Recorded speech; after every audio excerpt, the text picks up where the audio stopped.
señor secretario de la Presidencia, prosecretario de la Presidencia, compañeros de gabinete, señores empresarios todos, comienzo por agradecer a ADM la oportunidad de poder compartir este mediodía qué es lo que hemos hecho en materia de política económica. Saludo también al resto de los integrantes del equipo económico, al director de la Oficina de Planeamiento y Presupuesto y al presidente del Banco Central, que lo vi al inicio, pero ahora no lo puedo identificar, pero sé que está sentado entre nosotros. La idea en este mediodía, como he dicho, es compartir lo que ha sido la política económica de este gobierno desde el inicio. Estamos frente a una política económica distinta que desde el inicio abordó los temas estructurales para tener un crecimiento sostenible en el tiempo y que le dé más recursos a nuestra población. El foco ha sido desde el inicio el bienestar de las personas. Y lejos de tomar medidas parches, de dar respuestas rápidas, no pensadas, que puede tener un impacto hoy positivo, pero para mañana negativo, lo que hemos hecho es abordar de forma profunda, estructural, qué es lo que teníamos que hacer en materia de transformación económica. Es algo distinto a lo que veíamos antes, donde había que gastar más, y no estoy entrando en qué tipo de gasto sería, pero ese gasto se financiaba con un mayor impuesto. Aquí hay un abordaje totalmente distinto. Desde el inicio, este equipo económico encendió las luces largas y por eso es que quisimos en la mañana de hoy ponerle este título a la presentación, porque además de los aspectos coyunturales, y obviamente que nos tocaron muy profundos, como fue la irrupción de la pandemia a tan solo 2 semanas de estar en el gobierno, además de esa energía para mantener los motores de la economía funcionando, de entrada se encendieron las luces largas. Y poner las luces largas es mirar en el futuro. Y poner las luces largas quiere decir trabajar en materia de política económica en particular, pero en materia de políticas públicas en general, y miro a la mesa del gabinete, es pensar en cómo alcanzar un crecimiento que sea sostenible en el tiempo. Sostenible en lo económico, sostenible en lo ambiental y, sobre todo, sostenible en lo social. La mejor política social es la que podemos mantener a lo largo del tiempo. Obviamente con un diseño correcto, que no es el que compete al equipo económico, pero dado ese buen diseño en materia de política social, es la obligación, el deber del equipo económico de lograr, de hacer, el permitir que esas políticas sociales se mantengan a lo largo del tiempo. La política económica que hemos implementado desde el primer día, como he dicho, tiene el objetivo de llegar a la gente, de aumentar, de mejorar el bienestar de las personas.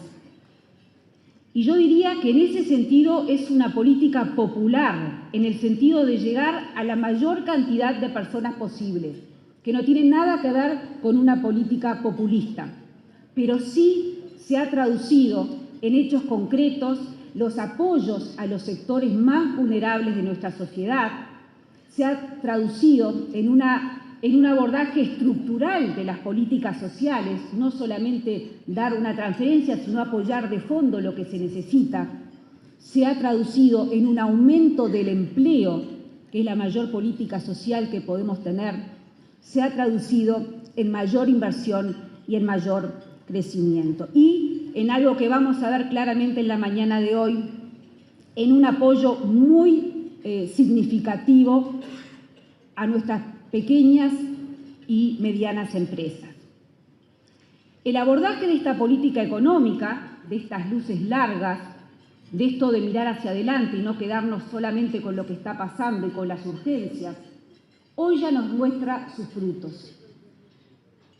En primer lugar, como he dicho, hemos podido responder a los factores extraordinarios, como fue la pandemia, que nos enteramos el 13 de marzo del 2020, como fue el aumento de los precios internacionales que repercutieron en nuestro país, consecuencia de la invasión de Rusia en Ucrania a fines de febrero del año pasado, y como lo está haciendo en este momento la sequía. Esta política ordenada nos permite dar respuestas a estos eventos o episodios, porque no duran poco, son más bien episodios extraordinarios. Esa política económica es la que nos ha permitido no solamente no aumentar impuestos, que era el compromiso de campaña de la coalición, sino que nos permitió bajar impuestos. Este año hemos bajado impuestos por el equivalente a 150 millones de dólares. Y es esa misma política económica la que nos permite hoy tener la mejor nota crediticia, la mejor calificación de las agencias calificadoras de riesgo que Uruguay ha tenido en toda su historia. Y esto se traduce en cuestiones tangibles, concretas, porque el tener mejor nota implica pagar menos por nuestros intereses de deuda y, por lo tanto, poder asignar mayores recursos en otras áreas prioritarias, como las que he estado mencionando, particularmente en las áreas referentes a la política social. Esa mayor nota nos permite atraer más inversiones y, por lo tanto, crecer y tener más empleo. Esa mejor nota permite que los uruguayos que tienen sus ahorros previsionales en las AFAPs tengan un mayor valor por esas inversiones en bonos. Y esa mayor nota permite que las empresas uruguayas puedan acceder al crédito en mejores condiciones. Quisiera empezar, ahora sí pido si se puede poner en pantalla, gracias. Quisiera empezar con una breve descripción del escenario internacional, que es el que nos permite ubicarnos en la situación coyuntural que estamos atravesando. Tenemos un mundo con algunas características inciertas, en donde en el 2023, que son las barras azules que están en la pantalla, estamos esperando, las estimaciones a nivel internacional, y las que estamos presentando en pantalla son las del Fondo Monetario, se está esperando un crecimiento menor a lo que fue en el 2022. Y aquí destaco que las economías emergentes van a tener un menor crecimiento, Estados Unidos va a tener un menor crecimiento que en el 22 y también la zona euro. Lo que es distinto, y es algo que impacta positivamente para Uruguay, es el crecimiento que el Fondo Monetario y los analistas en general esperan para China, que es bastante superior a lo que fue el caso el año pasado. En la región, nuestros vecinos con un magro crecimiento, como vemos, esperado para el 23, como vemos en pantalla, y permítanme aclararles que en el caso de Argentina, si uno mira las expectativas de los analistas de la propia Argentina, lo que se está esperando es una caída en el producto de 2,6%. O sea que tenemos un panorama de crecimiento internacional que está complejo. A este escenario de menor crecimiento internacional se suma un panorama de inflación internacional fuerte, como decía al inicio.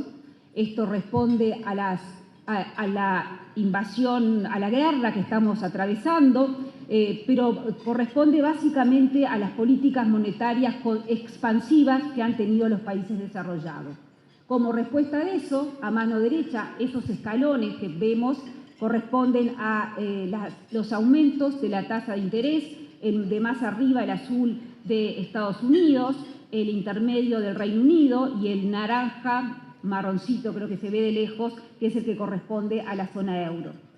Aumentos de tasas de interés internacionales en un contexto de inflación que está bajando, pero que sigue alta con respecto al escenario internacional.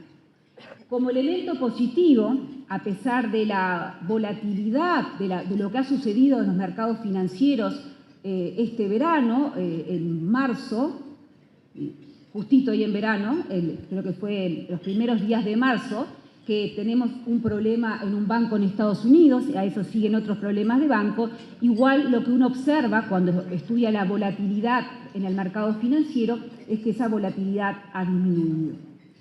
En materia de precios de los commodities, acá presentamos los que son relevantes para Uruguay como exportador: soja, carne bovina y leche en polvo, y como importador, petróleo a mano izquierda y abajo. Lo que tenemos es precios que continúan altos en la comparación histórica, pero que han tenido una baja creciente. ¿Cómo impacta todo esto en la economía local? Uruguay, luego del efecto importante de la pandemia en 2020, donde el producto bajó más de 6%, tuvo un crecimiento muy significativo en el año 21 y en el año 22, que estuvo en el entorno del 5%. En el año 22, el crecimiento que fue 4,9%, ahí recordemos que tenemos un motor del sector exportador sumamente importante y tenemos un motor de la inversión también sumamente importante. Y a eso se suma el consumo de los hogares, pero con menor impacto en ese crecimiento relevante en 2022. ¿Y qué es lo que estamos esperando para 2023? Bueno, al escenario internacional que describía anteriormente, tenemos este año un factor sumamente importante, otro de estos episodios extraordinarios, vaya si es extraordinario esta sequía que estamos viviendo, que nos va a hacer crecer en el entorno del 2%, quizás un poquito más abajo. Esto lo tenemos que ir evaluando a medida que vamos viendo cuáles son los impactos de la sequía.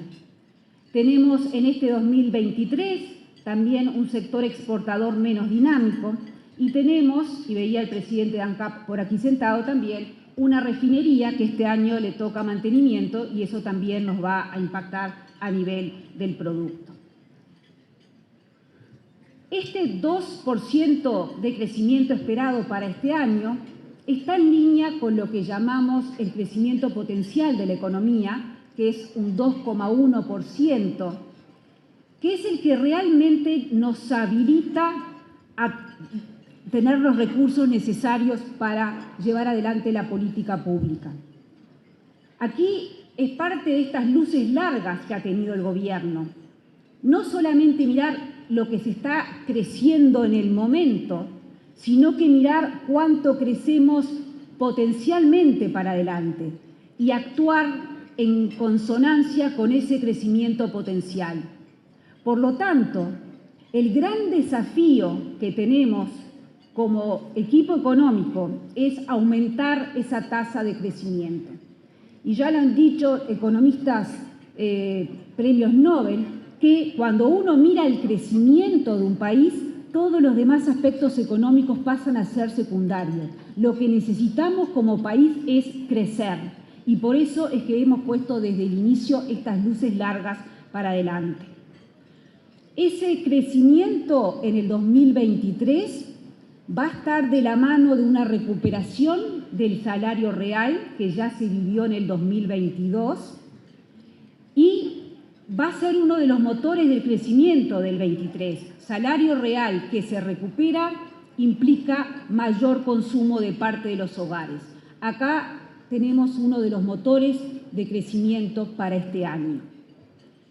A este salario real tenemos que agregarle la baja de impuestos que mencionaba al inicio. La baja de impuestos que beneficia a quienes tributan el IRPF y a quienes pagan el IAS, a las personas que tributan el IRPF y que tienen los menores ingresos dentro de este esquema o que tienen hijos a su cargo, esas personas van a tener un aumento mayor en su salario real y de vuelta esto va a traccionar la economía en este 2023. Esta conducta así como también los aumentos salariales que se han dado en el sector público y que son acompañados en el sector privado, nos habla de una política económica distinta que rompe con lo que llamamos la prociclicidad. Si la economía crece más, entonces puedo dar más recursos, puedo aumentar salarios. Vuelvo al concepto que decía antes. Este equipo económico mira el crecimiento potencial y, más allá de que se crezca más o que se crezca menos, pone en marcha políticas que se sostengan a lo largo del tiempo.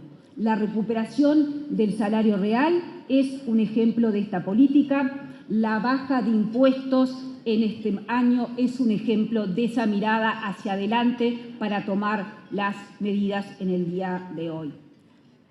Las medidas hoy, digamos. En materia de empleo, esto lo hemos reiterado varias veces, pero lo que observamos es una recuperación de los niveles de empleo con respecto a lo que fue la pandemia, pero también con respecto a lo que fue el empleo en la comparación prepandemia. Ahí mostramos la cantidad de personas ocupadas. Hago la aclaración que el eje empieza en 1.480.000 personas, para que quede claro que el aumento del empleo, pero no empieza en cero en la cantidad de personas, porque después se critican los gráficos que uno presenta. Y comparto que en lo que va del año, de enero a marzo del 23, se han creado unos 7.000 empleos cuando uno compara con el mismo periodo del año pasado. Y si comparamos con el mismo periodo prepandemia, es decir, en el 2019, tenemos unos 47.000 empleos creados. A eso hablamos con sostenibilidad de las políticas públicas. A eso nos referimos con luces largas al abordar la política económica. En materia de inversión, hemos desde el inicio también puesto en marcha mejoras, modificaciones, tanto en el régimen de la COMAP como en lo que se refiere a las inversiones de gran porte y a la ley de vivienda de interés social, y los resultados son los que están en pantalla, teniendo en 2022 proyectos presentados por unos 4.000 millones de dólares, que se suma a lo del 21 y a lo del 20. Observen que es muy significativo el impacto que han tenido las inversiones. Y si uno toma los proyectos que se presentaron en el 22, vemos que el empleo que podrían generar estos proyectos está en el entorno de los 8.000 puestos de trabajo, que se reparten en las áreas. La más grande, que parecería que ustedes la están viendo en un verde, corresponde a comercio y servicios. La siguiente corresponde a agro, la que está en gris corresponde a industria y la más pequeña corresponde al sector turismo. ¿Y por qué me parece importante esto? Porque volvemos a un concepto que también define a esta administración, y es que el empleo lo genera el sector privado y el sector público tiene que sentar las bases, tiene que dejar todo listo y tiene que promover y apoyar, pero no es a través del aumento del empleo público que logramos avanzar en el empleo del país. Estas inversiones se han reflejado hasta el 22 en un aumento desde el 2019 de la inversión en términos de producto, lo cual obviamente es sumamente importante porque esto implica más crecimiento, más empleo, y esta tendencia es cierta con o sin UPM. La inversión en términos del producto no ha hecho más que aumentar. Como decía al inicio, esta administración ha dado un muy fuerte apoyo a las micro y pequeñas empresas, con elementos concretos y desde el inicio. Miro al doctor Ferrés, la ley de urgente consideración, ya desde el inicio, en el 2020, ofrecíamos apoyo a lo que se llama la pequeña empresa, al literal E, y decíamos que las empresas no tienen que tributar de manera fija a la pequeña empresa, sino que era importante que las empresas tributaran de acuerdo a lo que era su actividad económica. También dijimos que lo que venden las empresas más pequeñas a las empresas más grandes, contribuyentes de IRAE, se puede descontar a los efectos de las empresas grandes. Aquí estoy con la ley de urgente consideración y con algunos decretos adicionales para que no me corrija la directora de política tributaria, pero el concepto es que de entrada lo que hemos hecho fue apoyar a las micro y pequeñas empresas en el 2020. Luego en el 2021, COVID se mantiene y ahí en acuerdo, con un trabajo de todo el gabinete, salimos con lo que llamamos nosotros internamente la ley de MIPYMES 1 y la ley de MIPYMES 2, en donde se dan unos apoyos especiales en lo tributario, en los aportes al BPS, a las empresas más pequeñas, y en una segunda vuelta se amplían y se extienden los beneficios para dentro de las empresas más pequeñas, las que estaban más afectadas por la pandemia. Presentamos también el trabajo que ha hecho la Agencia de Desarrollo. La Agencia Nacional de Desarrollo desde el 2020 trabajó codo a codo con las medidas de apoyo que anunciábamos en conferencia de prensa cada tantos días, pero a partir del 2021 empezó a instalar los centros PYME a lo largo de todo el país, centros que trabajan en coordinación con los centros comerciales de cada uno de los departamentos, teniendo un impacto sumamente positivo. Más de la mitad de los emprendedores que eran informales que se presentaron a estos centros se formalizaron. Y para nosotros eso es una muy buena noticia.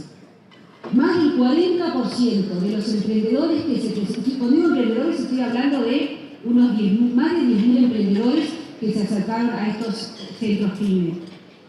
Más del 40% de los emprendedores que vinieron con una idea de negocio la pudieron llevar a cabo y manifiestan el apoyo que estos centros los ha realizado, con lo cual para nosotros también es algo sumamente importante.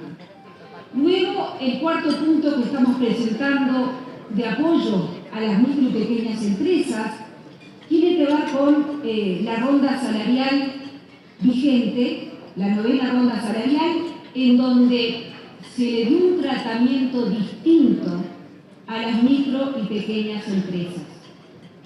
Y nos parece que tiene que seguir siendo de esa manera, porque no todas las empresas son iguales, algunas exportan, otras no, los tamaños que tienen son diferentes y eso se tiene que ver reflejados en pautas diferenciales.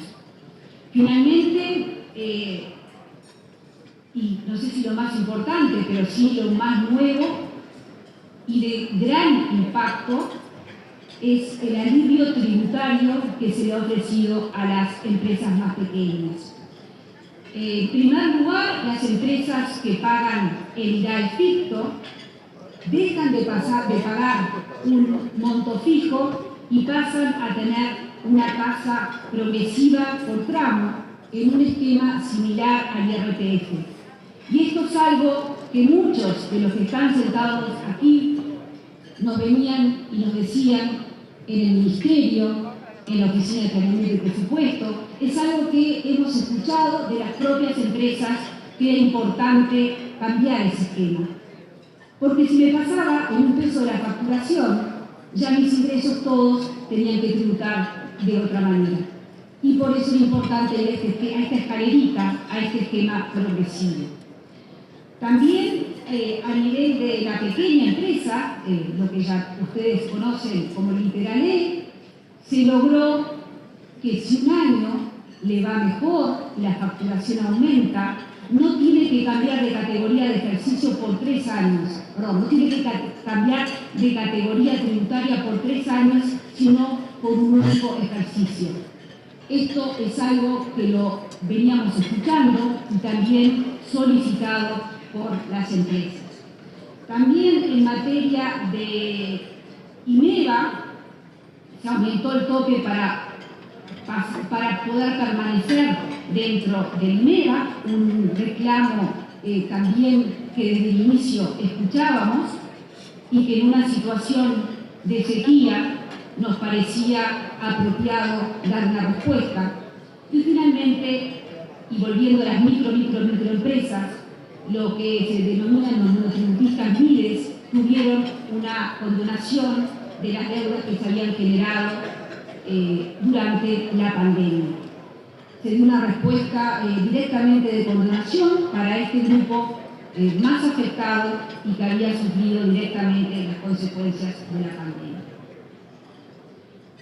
Vemos entonces la evolución de las micro,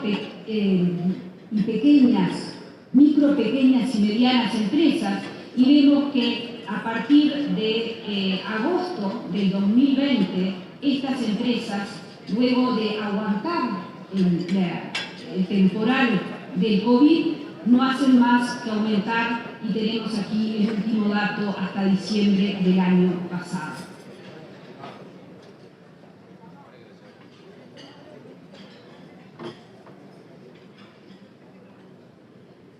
Tomo agua para comentar lo fiscal, que quizás es lo que está atrás de todo esto y es lo que realmente nos da esa mirada de largo plazo que tenemos que tener.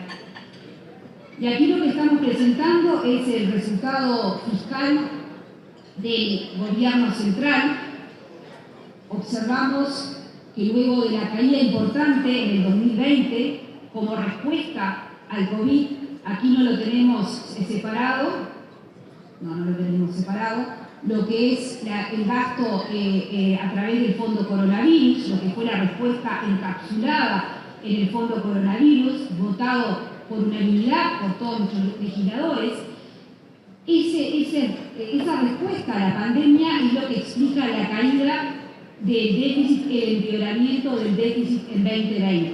Pero ahí tenemos muy marcadito que eso corresponde a los gastos para apoyar a los sectores transitar la pandemia.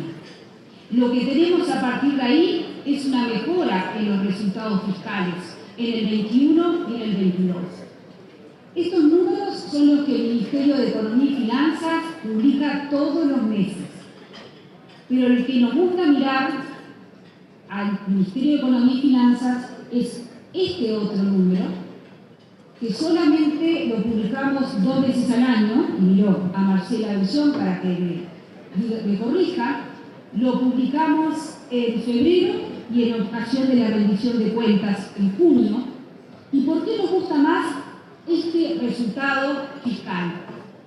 Porque el resultado común y corriente, al que publicamos todos los meses, en esta mirada de largo plazo, le quitamos lo que corresponde a factores extraordinarios, le quitamos todos los apoyos que se dan como consecuencia del COVID, le quitamos lo que responde a tenemos que apoyar en esta situación de sequía y además le quitamos todo lo que tiene que ver con el ciclo económico. Esto que decía al inicio, si la economía crece mucho o si la economía crece menos o está disminuyendo, sabemos que la economía pasa por ciclos económicos, bueno, despejemos el ciclo, el auge o la recesión y demos gasto, crezcamos, aumentemos el gasto en línea con ese crecimiento potencial que decía hoy de 2,1%. Si queremos poder gastar más, tenemos que aumentar el crecimiento. Esa es la mirada de luces largas, de largo plazo que tenemos que tener. Necesitamos crecer más para poder tener más recursos para aumentar el gasto de manera focalizada, de manera eficiente, pero el gasto que haga el gobierno tiene que estar de la mano con el crecimiento potencial de la economía. Y eso es lo que miramos con este resultado estructural que venimos disminuyendo desde esta administración desde marzo del 2020. Respecto a la política monetaria, tenemos que al inicio de la administración la inflación comienza a bajar y luego cuando en el mundo la inflación se dispara, recuerden el gráfico que presentábamos de inflación internacional, con valores del 10%, del 8% en las economías desarrolladas, bueno, eso tiene un impacto en la inflación en Uruguay y la inflación que había llegado a estar dentro del rango meta comienza a aumentar. El Banco Central fue muy claro y es muy claro con su mensaje, con su objetivo de bajar la inflación. Cambió el instrumento de política monetaria, que ahora es la tasa de interés, y ha sido muy claro en su comunicación de que este es su objetivo. Lo que hemos visto es una caída en la inflación en los últimos meses, como observamos en el gráfico, y en el último comité de política monetaria, el Banco Central resolvió, y sigo sin ubicar a Diego Labat, vía a Ribeiro, y ahora veo a Labat, el Banco Central resolvió una baja de 25 puntos básicos en su tasa de referencia. Y aquí lo que estamos presentando son el primer número, el 6,85, son las expectativas de los analistas que presenta el propio Banco Central, el 7,83 son las expectativas inflacionarias, la inflación que surge de las curvas de tasa de interés. Si uno mira las tasas a distintos plazos, nos da que esta es la inflación implícita, y finalmente el 8% es la expectativa de inflación empresarial. Este es un dato nuevo que antes no publicaba el Banco Central y ahora se publica, además de relanzar la encuesta de expectativas de analistas, que había quedado muy chico en la cantidad de analistas. Bueno, se relanza con más analistas y además incluye las expectativas empresariales. Verán ustedes, señoras y señores empresarios, que está en un 8%.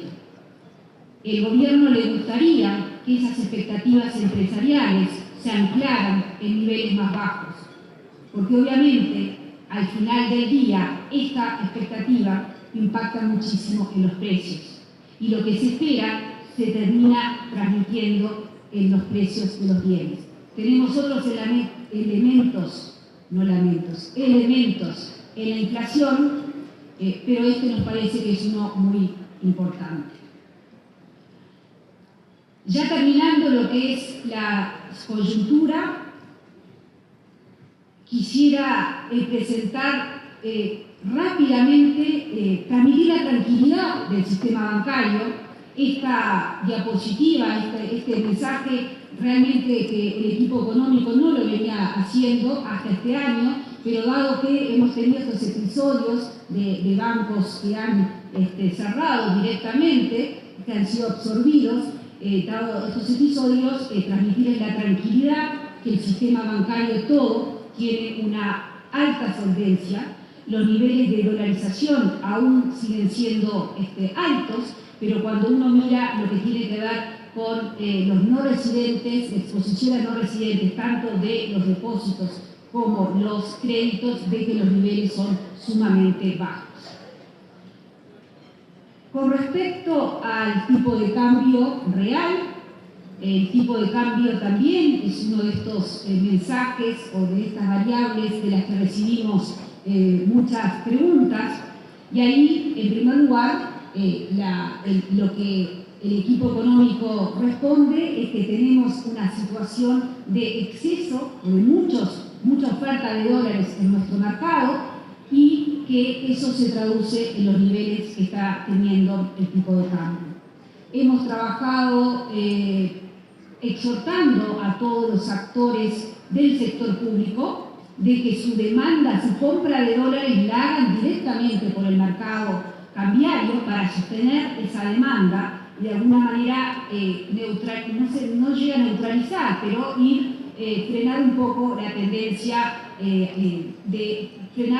la tendencia alcista producto de la oferta de dólares. También desde el equipo económico insistimos que lo relevante es mirar no solamente el tipo de cambio, sino el tipo de cambio real. Y ese es el que estamos presentando en la diapositiva.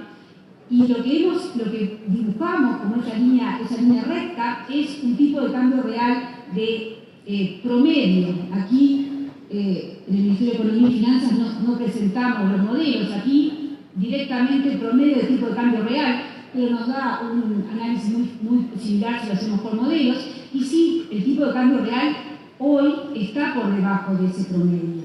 Y ahí vuelvo a esta mirada de luces largas. ¿Qué es lo que puede hacer el gobierno en esta mirada hacia adelante por el tipo de cambio real? Lo que tiene que hacer es mejorar la competitividad.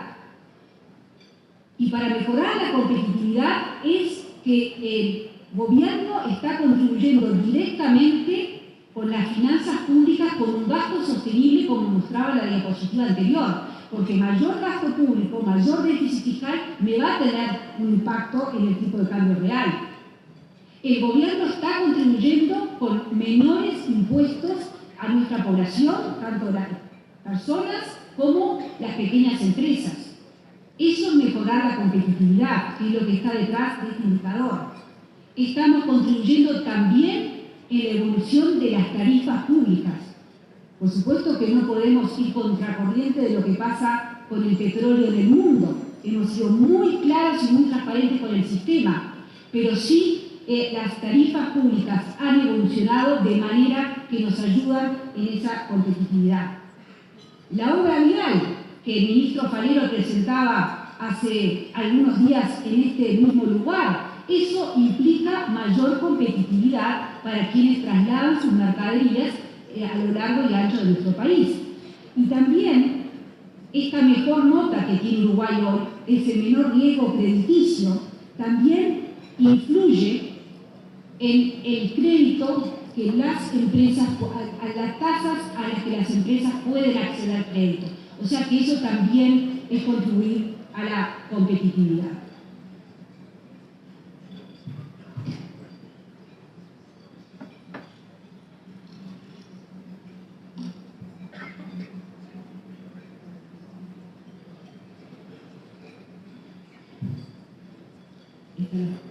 Me van a corregir que queda mal, la ponemos ahí, más abajo. Y ahora sí, al foco que quería poner en esta presentación respecto a las reformas y las luces largas que ha tenido este equipo económico desde el momento. Reformas que obviamente no corresponden únicamente al equipo económico, algunas de ellas son básicamente del Ministerio de Economía y Finanzas, pero el trabajo de este ministerio es muy transversal con el resto del gabinete, con la Oficina de Planeamiento y Presupuesto, con el Banco Central, y por lo tanto muchas de estas reformas se hacen en conjunto con el resto del gobierno. En primer lugar, la educación. Si nosotros realmente queremos personas con igualdad de oportunidades en su vida, personas que sean más libres, lo primero que tienen que tener las personas es educación. Esto está dentro de la agenda de políticas públicas de nuestro gobierno, es parte de la ley de urgente consideración, y en los años siguientes se ha profundizado el camino en esta reforma, en esta transformación educativa. Y si queremos que nuestra población también tenga esas oportunidades para desarrollarse como personas, a la educación le tiene que seguir o va de la mano un apoyo muy especial a los niños más pequeños de nuestro país, que es donde tenemos los niveles de pobreza más altos.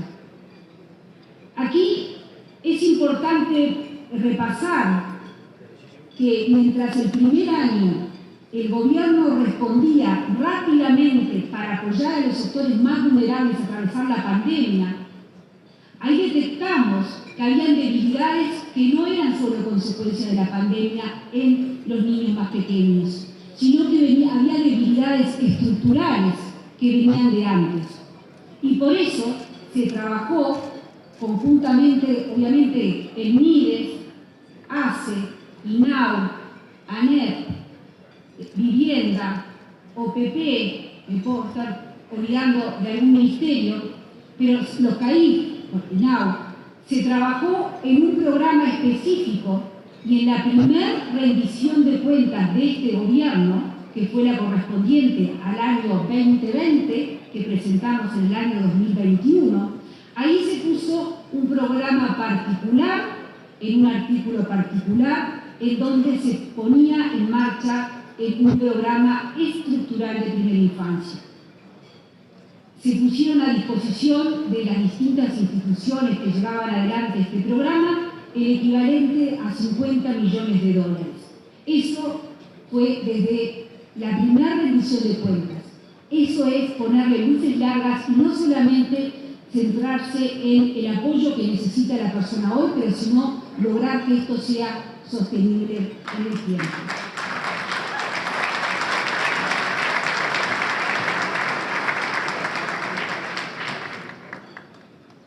Ahí, en este programa Primera Infancia, surgió el concepto de bono crianza, desarrollado por el MIDES, en donde se le da un apoyo particular, un seguimiento particular ya desde el embarazo a las personas que están en situación más vulnerable. Y a eso, el año pasado, se le agregó a un público mayor, que llega a más de 140.000 menores, un refuerzo de las asignaciones familiares del plan de equidad en un momento que la pandemia seguía teniendo sus efectos.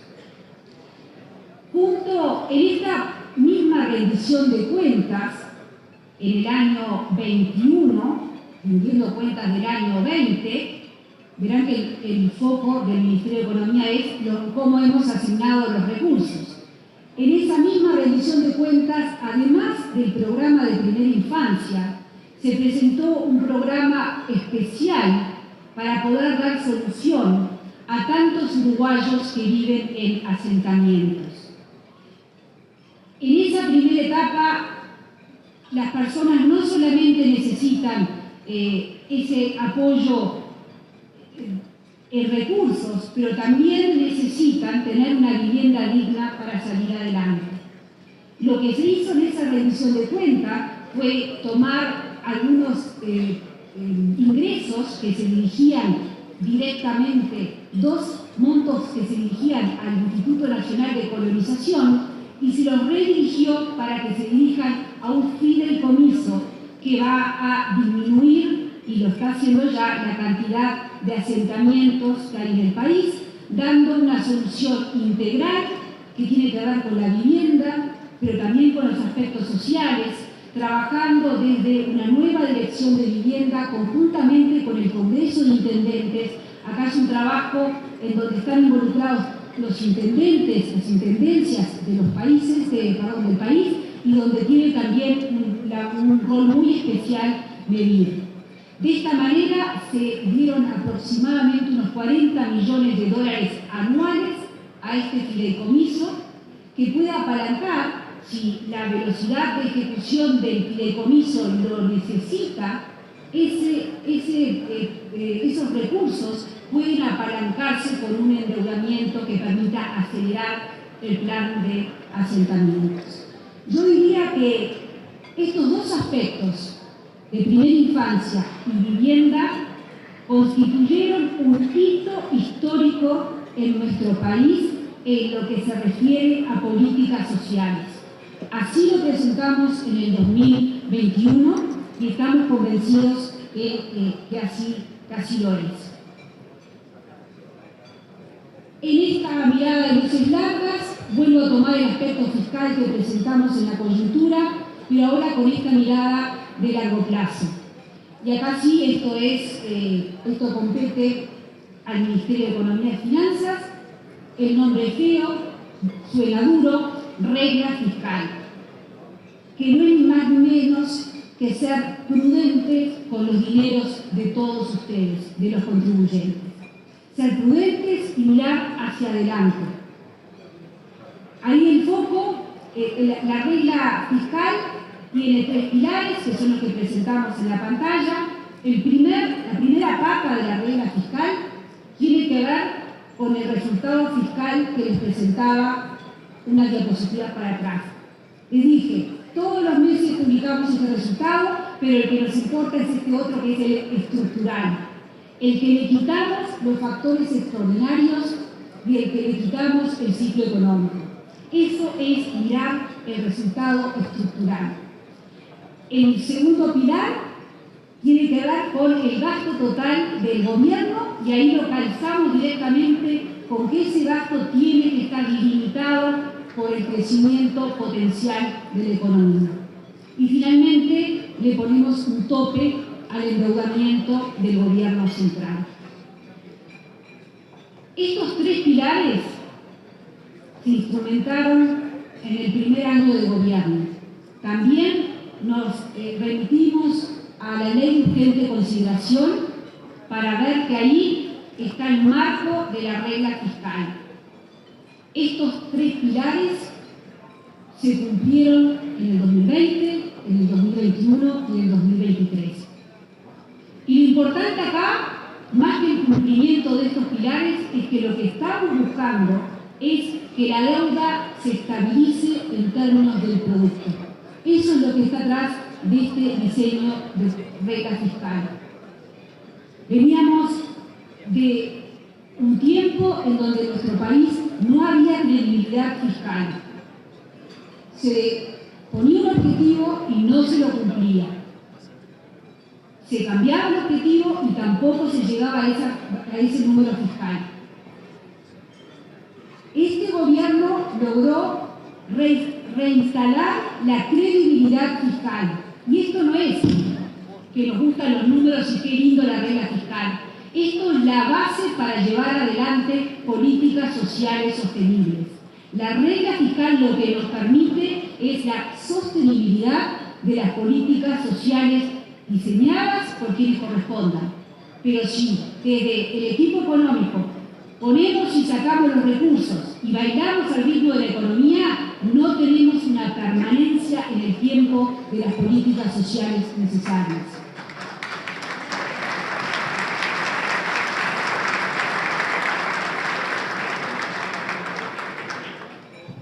Antes que me corrija Marcela Visión, tenemos consejos externos que auditan de alguna manera la metodología y cómo hacemos mecanismos para calcular los valores de los datos fiscales. Reforma de la seguridad social. Durante mucho tiempo discutimos que era absolutamente necesario y urgente llevar adelante la reforma de seguridad social. Nuestro país tiene una declinación en la tasa de natalidad y felizmente tenemos un aumento en la expectativa de vida. Pero además de eso partimos de niveles de gasto previsional muy altos en la comparación internacional. Y además de eso, como nos ha indicado muchas veces el doctor Saldaña, tenemos un sistema inequitativo en donde cada peso que aporta el trabajador al sistema le rinde distinto según el distinto subsistema en donde se aporte ese peso. Tenemos ahora una reforma de la seguridad social votada que da respuesta a esta problemática. En primer lugar, la seguridad social, la ley que fue promulgada, votada y promulgada por el Poder Ejecutivo, esta ley frena el gasto público. Y por eso es de las pocas reformas que quería presentar una diapositiva, aunque cuando uno está almorzando no es lo mejor ver tantos números, pero me parece sumamente este concepto. Teníamos que frenar el gasto previsional, que era lo rojo que está en el gráfico. Si no hacíamos nada, el gasto previsional en términos del producto tenía esa evolución. Y hicimos, y hoy lo que tenemos, la reforma que tenemos votada, es la línea azul que está en el gráfico, que nos muestra que contenemos ese gasto previsional. Por lo tanto, a toda esta discusión de cuánta agua se le agregó a la leche en palabras del presidente, lo que nos muestra esta gráfica es que seguimos con leche y hemos logrado contener ese gasto previsional que iba en aumento.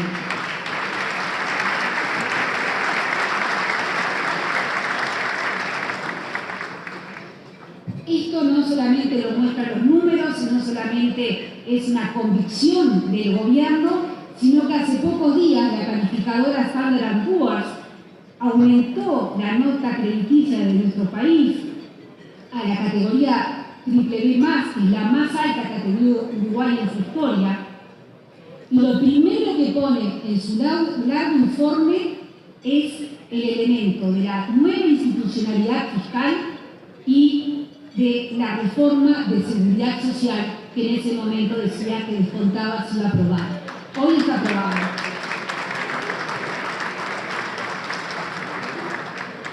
Además de la sostenibilidad financiera de esta reforma, también la reforma implica mayores características en cuanto a la equidad y en cuanto a la justicia. Hay un elemento de esta reforma que es sumamente importante, el suplemento solidario que se le da a las jubilaciones, a las personas que reciben jubilaciones, que este complemento decae, va bajando a medida que aumenta el nivel de ingresos previsionales de las personas. Esto es distinto totalmente al esquema que había en la actualidad y eso nos habla de un sistema mucho más justo. También en el diseño es tal que cada día, cada hora que trabaje una persona, eso va a verse reflejado en su jubilación al final de su etapa laboral, lo cual incentiva el trabajo. Y esto no lo teníamos tampoco en el diseño actual. Y finalmente rompemos con esto de que distintos subsistemas rinden distinto según donde se aporte, pasamos a la convergencia en las mismas condiciones de los distintos subsistemas. Otra de los temas en donde hemos puesto luces largas, en un trabajo coordinado que lleva adelante el Ministerio de Transporte y Obras Públicas, no los vamos a detener porque el ministro Falero fue muy claro en su presentación el otro día. Sí transmitirles que hemos mejorado los instrumentos. Primero tenemos un plan diseñado a nivel nacional de obras públicas y segundo que hemos perfeccionado los instrumentos y eso hay un trabajo conjunto además de transporte con OPP y con economía y con la CDU, CDD, vía PUSH también por algún lado, ahora no sé dónde está sentado. Ahí lo que hemos logrado es mejores instrumentos que son los CREMAF.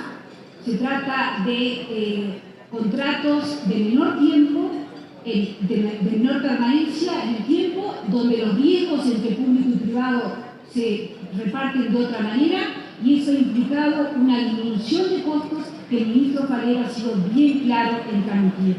Y lo que estamos presentando en esta diapositiva es inversiones viales ejecutadas. Y por eso me parecía muy importante volver con esta cifra, porque lo que vemos es un aumento muy significativo en los años 21 y 22 de la obra vial. Y esto sin duda que se trata de luces largas y de mejorar la competitividad de nuestro país.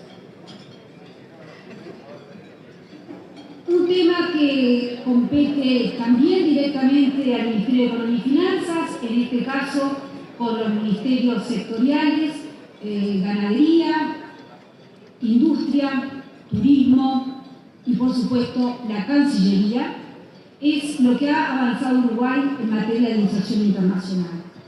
Ahí hay medidas concretas que Uruguay ha tomado para abrirse al mundo, como ocurrió en la ley de presupuesto, votado en el 2020, en donde disminuimos el impuesto a las exportaciones no tradicionales del 3 por mil al 2,5 por mil.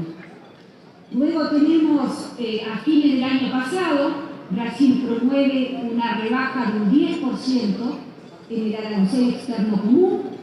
Uruguay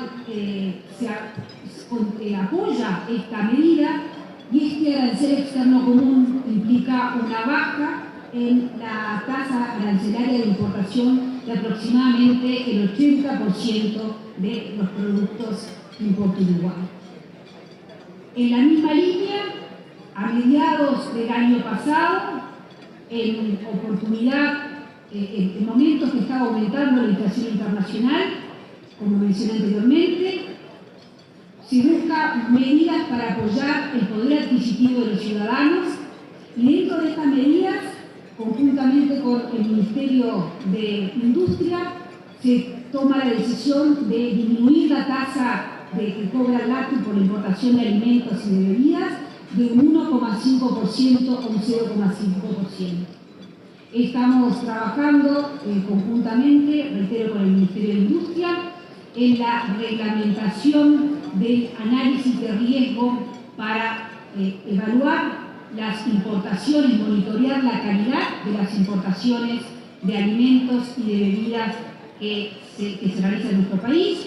Lo que teníamos hasta ese momento, y miro a Omar por si me corrige que no es así, es un decreto en donde se hablaba de que había que monitorear todas las importaciones. Eso no es posible, por eso estamos trabajando en cómo hacer un monitoreo eficiente y que nos asegure la calidad de lo que estamos, de los alimentos y bebidas que estamos importando. Y en materia de negociaciones internacionales, Uruguay ha sido claro en cuál es su postura, en cuál es la postura dentro del Mercosur, y se lo ha transmitido a sus pares dentro del Mercosur. Lo ha hecho con la administración brasileña pasada y también con esta. Viajamos con el ministro, con el canciller y con el ministro Falero hace algunas semanas para continuar con esta línea. Uruguay ha sido claro que el Mercosur no puede ser un corsé y obligarnos a avanzar todos juntos. Somos países diferentes y entendemos que podemos tener negociaciones de manera individual y luego sumar a nuestros socios. En ese sentido hemos cerrado el estudio de factibilidad con China, hemos solicitado la adhesión al CPTPP el año pasado. Obviamente hemos avanzado ahí ya conjuntamente el Mercosur como bloque en el acuerdo con Singapur. Esto se cerró a mediados del año pasado, estamos ahora en la etapa de revisión legal y es importante entender que Singapur es miembro del CPTPP, o sea que hay que tomar pasos hoy, pero mirando para adelante. Y obviamente estamos a la espera de lo que es quizás la etapa final de poder acordar Mercosur-Unión Europea. Entendemos que este segundo semestre del año se cierra esto de que tiene muchos años o hasta aquí llegamos porque no podemos seguir esperando este tema. El Mercosur está listo para ir adelante con este tema. Quisiera finalizar este tema de inserción internacional diciendo que uno de los avances muy importantes mirando hacia adelante que ha hecho Uruguay es acordar con Brasil el arancel cero entre las zonas francas de ambos países. Esto era para algunos productos y anualmente se renovaba. Luego de un arduo trabajo con el gobierno brasileño se logró pasar un arancel cero para todos los productos de las zonas francas uruguayas y de las zonas francas brasileñas. Y estamos convencidos, porque así lo hemos analizado, de que va a tener un impacto muy positivo en materia de inversión y por lo tanto en materia de empleo. Para terminar la inserción internacional, más allá de estos aspectos ambiciosos que hemos compartido, muchos de los cuales obviamente no depende de Uruguay solamente, depende que la otra parte, que China, que los miembros del CPTPP nos respondan, pero acá está Uruguay listo con los deberes hechos, pero además de eso, de esos aspectos ambiciosos, Uruguay ha avanzado en pasos muy concretos con los ministerios sectoriales en lo que es habilitaciones sanitarias y fitosanitarias. No voy a repasar la lista, pero sí recordar que tenemos habilitaciones de frigoríficos para vender carne bovina a Corea del Sur, tenemos habilitaciones de frigoríficos para exportar carne bovina y ovina a Singapur, tenemos habilitaciones, todas estas habilitaciones son del año pasado, para vender arándanos frescos a Israel, para vender sorgo a China. El ministro de Ganadería en este momento, creo que hoy de mañana o ayer de noche, me escribía estando en China. Tenemos la primera exportación de fardo de alfalfa a Emiratos Árabes Unidos, que visitamos en misión con el presidente.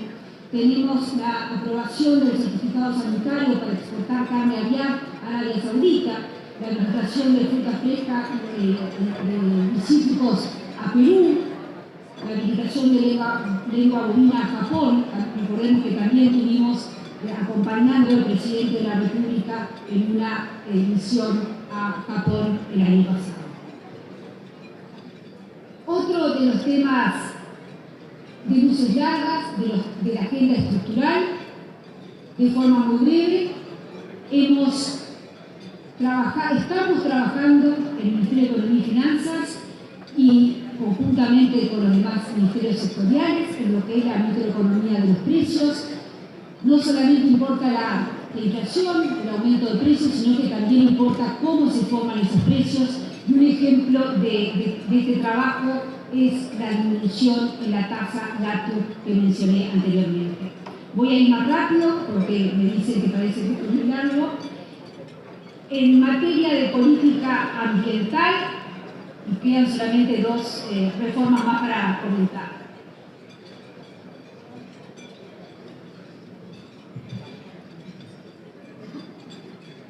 Me importa mucho la política ambiental, pero tengo que ser muy sintética.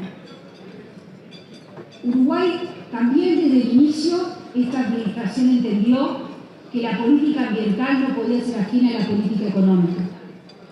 Uruguay internalizó ya desde la ley de presupuesto que la política ambiental tiene que ser parte de la política económica, lo puso de manera explícita.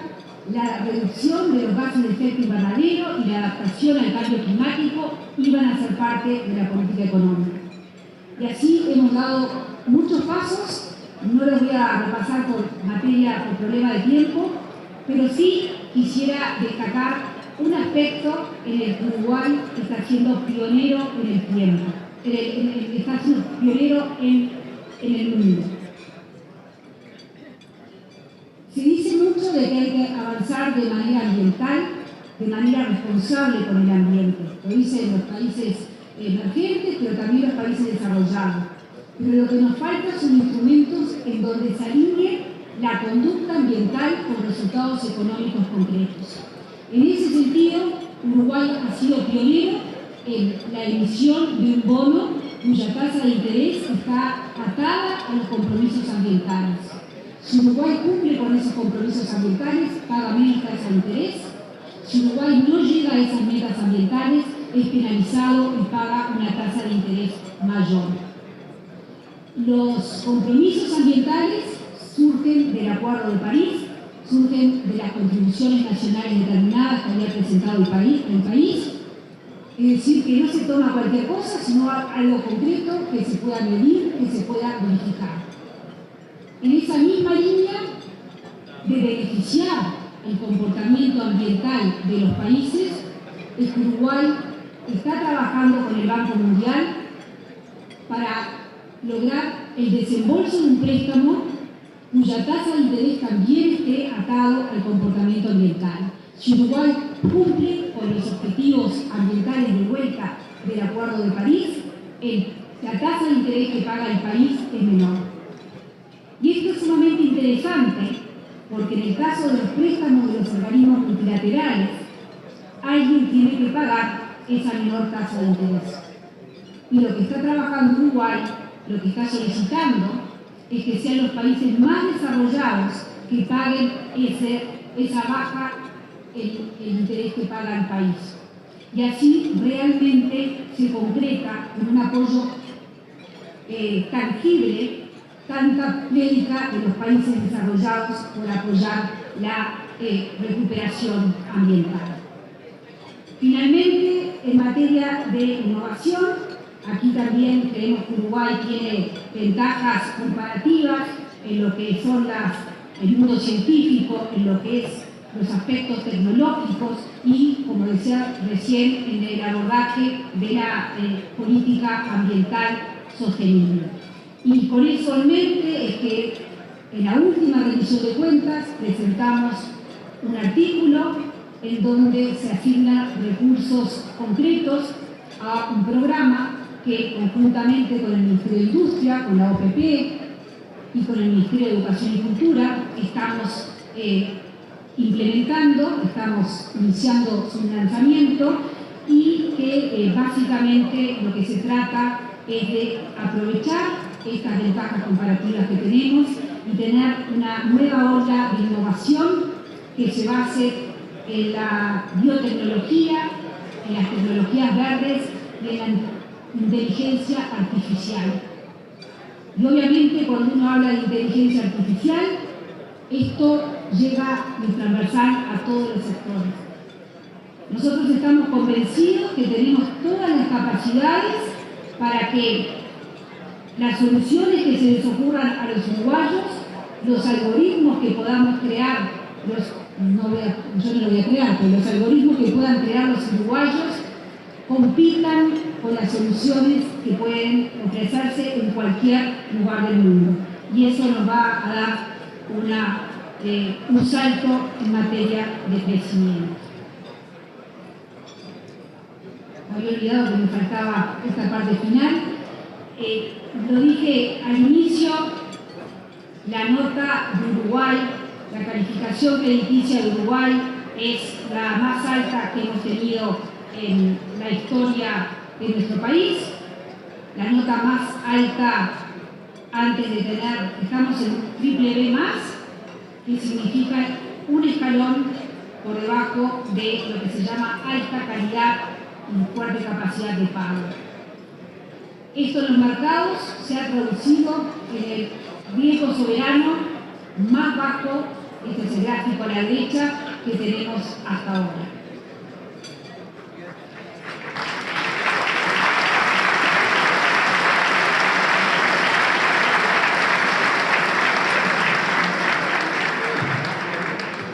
Entiendo que el aplauso significa que me tengo que sentar, pero finalizo diciendo, hay luces largas, hay futuro. Muchas gracias.